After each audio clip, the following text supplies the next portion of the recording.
Good afternoon, good afternoon, good afternoon, everyone. Welcome to another episode of Spilling Tea. I'm your host, Tiffany Daniels, and we're going back to that horrible world known as the JRC. But first, we're going to shoot through the disclaimers and jump right into it. Obviously, my battery's suffering. I got to get it on the charger. In the description box, you're going to find a link to the article that the Judge Rotenberg Educational Center doesn't want you to read. It's written by NeuroClastic, a small non-for-profit started by autistics for autistics, wherein they interviewed and surveyed over 900 ABA professionals in regards to the JRC so-called behavior modification program. Matter of fact, the JRC doesn't want you to read this article so much, they have threatened NeuroClastic with a defamation lawsuit if they did not remove it from the website. NeuroClastic has refused, so you know the drill. Please read that article and share it on all your social media. Also included in there is NeuroClastic's public statement regards to the defamation lawsuit threat, as well as a link to their GoFundMe. We are crowdfunding in case the JRC actually sees through with their threat. Also included in there, the Ozarks' first article in regards to Agape Boarding School, now known as Stone for Help Boarding School, a so-called Christian-themed boarding school based out of Stockton, Missouri that takes in so-called troubled male teens, that has him pending over 21 civil lawsuits, claims, and allegations leveled against it, all which have been substantiated by the Missouri Department of Social Services, and they include the following: sodomy, rape, sexual assault, child abuse, psychological and emotional abuse, child trafficking, starvation, and that's just for starters. You have one former staff member arrested by the FBI, another a doctor still on the premises with full access to the boys, up on multiple substantiated claims of sodomy, rape, and sexual assault, the boys there.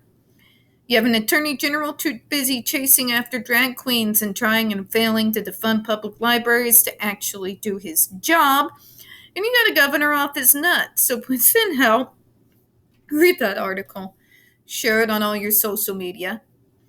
We got the other pertinent links to the Stop the Shocks campaign, including Autistic Hoya's massive archive on the subject, Jennifer Masumba's behavioral sheet of shockable offenses, a clip out of the 7-hour ordeal undergone by Andre McCollins back in 2002, the templates, and the ever-present self-explanatory change.org Shut the Judge Rotenberg Center Down petition. When we discuss the JRC, you're going to hear vivid descriptions of and catch clips of surveillance footage of people with disabilities being tortured and abused. If you do got young children present, please use your headphones, all right?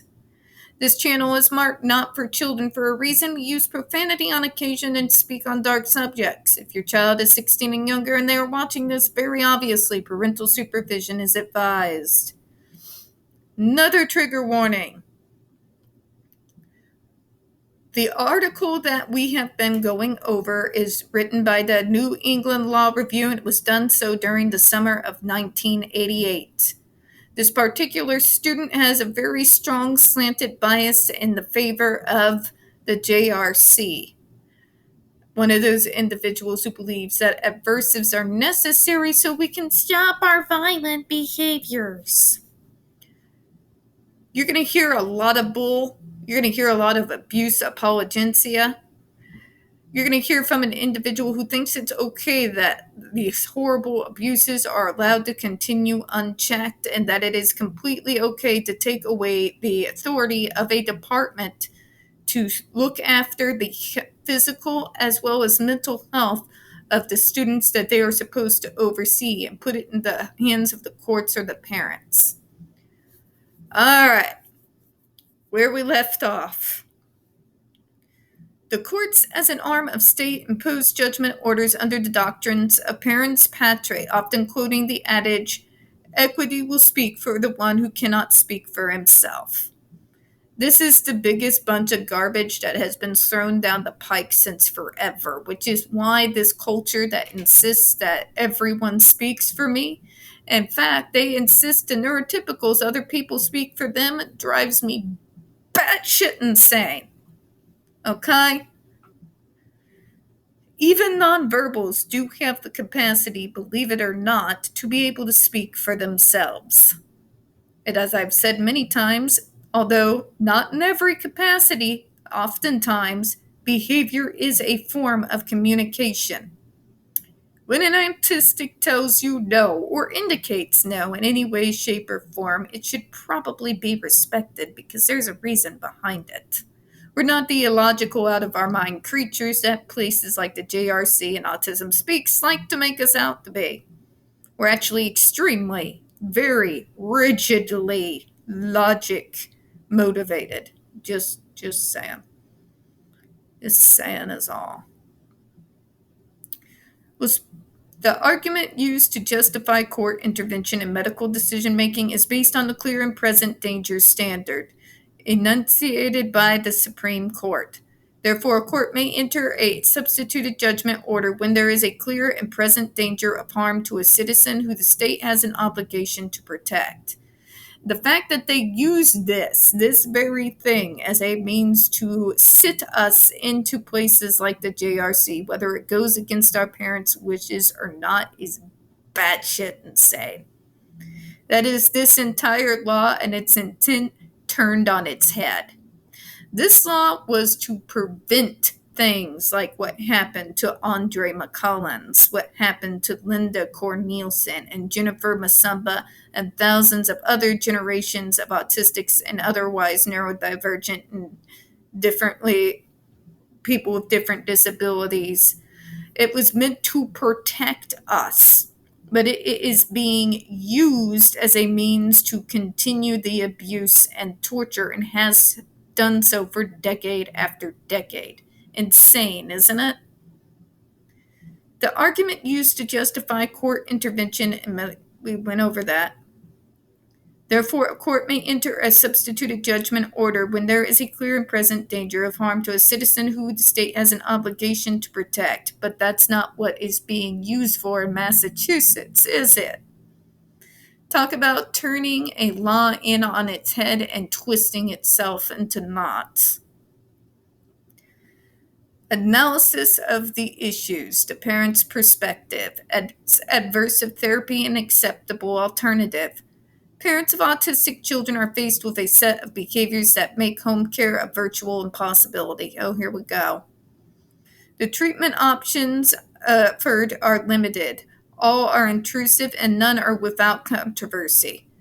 That's a lie. Because even in 1988, you had positive behavioral reinforcement. As far as I know, as someone who's been in this field, I have never had parents come up to me and tell me how intrusive positive behavioral reinforcement is. Yeah. My whole adult life, folks, since 2008. Come at me.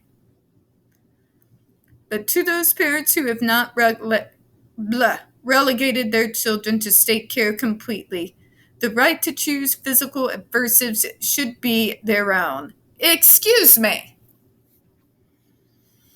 So you think it is a parent's prerogative to choose to place their kids in a place that has known to cause literal death, a place that was literally thrown out of a state because they tied children to boards and left them for hours on end to piss and shit themselves and deprive them for food, and they get away with it. And the parent gets to say yes to that, and nobody gets to intervene? Seriously? Aversive is used in a systemic manner at the BRI in response to specific inappropriate behavior. It is used in a conjunction with a system of rewards which encourages a desired response to replace the inappropriate behavior that is being discouraged by physical aversives. To the proponents of aversive therapy, this controlled use of rewards and aversives can only be characterized as treatment, not as punishment or abuse. It's all of the above, Karen. It's literally all of the above. First of all, rewards. Do I look like one of Pavlov's dogs to you? I am a human being. You're trying to train me like one of Pavlov's dogs. By the way, that is considered torture nowadays, the way he treated those dogs. Didn't you know that? I am not a dog. I am not a cat. And not even a dog or cat or any animals should be subjected to such condescending crap. Okay? But then you should be able to It's treatment, though. We know we're abusing you. We know that we are causing you to bleed and have bruises all over your body, to piss and shit yourself, and depriving you the right to sleep in a bed. We know that we're depriving you of food and, a world without living in pain, but it's treatment. So that means it's not punishment or abuse. Please allow me to say that I do not want to be within 50 feet of your crack dealer. Opponents of aversive therapy believe that it is an oversimplification of a very complex problem to believe that bad behavior can be replaced by good behavior with use of rewards and aversives. No, it's not, Karen. It's not what any of us are saying. None of us have said it was complex. We've made it very simple. We feel like we do not deserve to be tortured and punished and treated like general trash and left to die because of how we were born. It's very simple. We feel like that we have the right to not be treated like one of Pavlov's dogs. We feel we have the right to be treated like human beings with our autonomy, to be respected just like everyone else. It's not complex. By the way, it's not just inappropriate behavior in your terms that they're punishing. Getting out of one seat for more than 3 seconds. Stopping work for more than 3 seconds. Speaking out of turn, getting up out of one seat to give someone a hug, refusing to remove one's coat. None of this is inappropriate behavior by anyone's measure, okay? And yes, they are being punished for it. You can put whatever pretty word you would like to put on there, but that's not treatment, Karen. That's punishment, and it's abuse. None of us think it's complex. Okay? None of us think it's complex at all.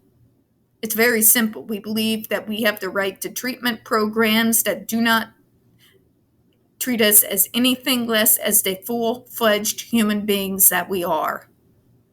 Our rights respected, our self-autonomy respected, our right for self-determination respected. It's not complex. It's extremely simple. Others seek to ban the use of physical aversives altogether, regardless of any so-called benefits that may result from their use. There is no benefits from torture.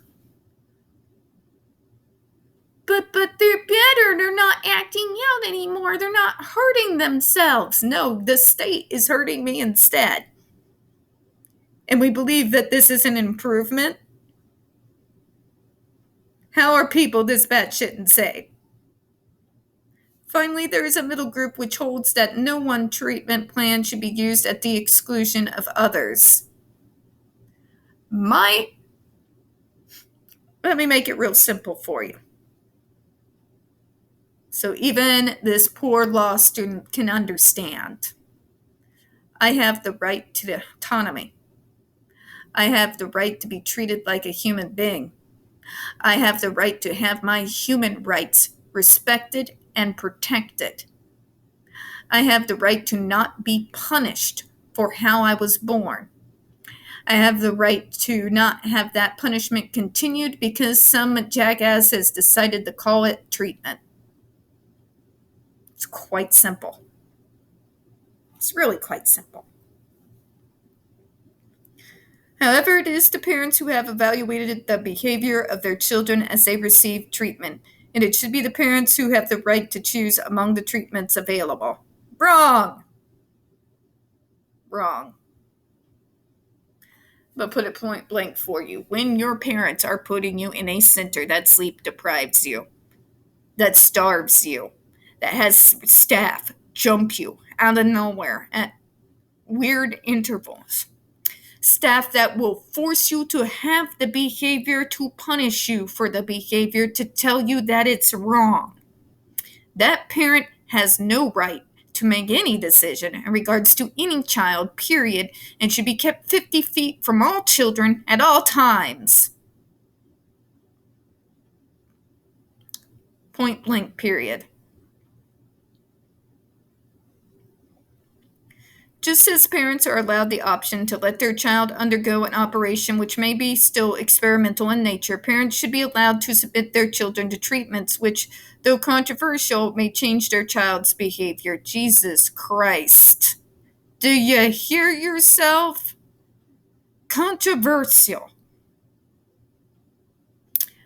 Your parents have the right to subject you to horrific abuse and torture as long as it changes your behavior. That's what you're saying. You're saying my parents have the right, because of how I was born, to take myself and put myself in a hellhole like this and allow me to suffer any manner of atrocities against my person every single day for years on end because it might change my behavior. This is what we're up against, folks. And by the way, this point of view has not changed inside the Massachusetts courts one iota. One iota. Also, by permitting such treatments, healthcare professionals are provided with the opportunity to discover better methods for helping autistics in the future. They had already begun. The first papers coming up on positive behavioral reinforcement were already out during this period. We all read Linfreda's report there from back in 1999. There were papers in this time period that had already begun.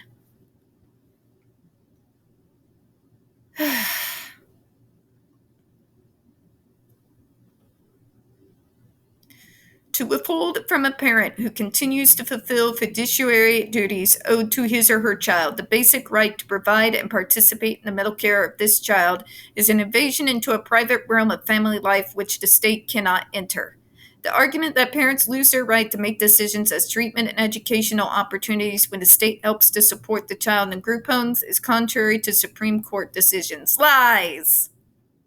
When your parent puts you in harm's way, when they put you in a center that is known to literally have had children dead,